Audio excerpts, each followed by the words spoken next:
When one does not have diabetes, their insulin and glucose work and function normally.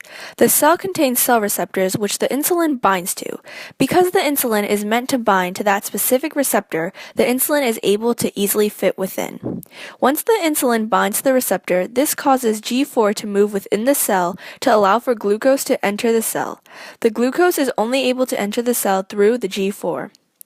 Through this process, glucose is able to effectively enter the cell, giving the body energy and allowing it to function properly.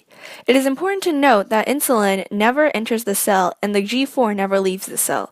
Glucose is the only thing able to exist inside and outside of the cell.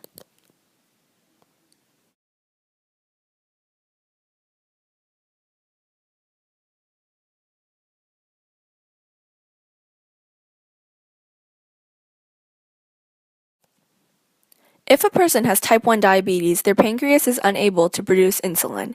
Because insulin is not being produced, this essentially ruins the whole process because nothing causes the G4 to move and allow the glucose to enter the cell.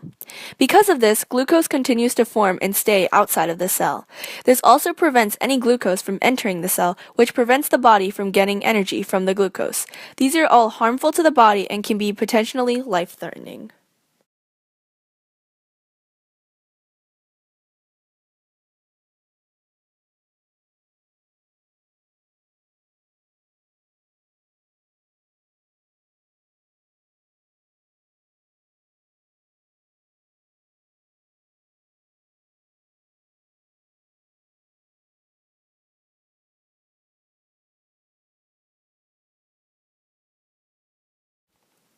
If one has type 2 diabetes, they are still able to produce insulin, but it doesn't function properly.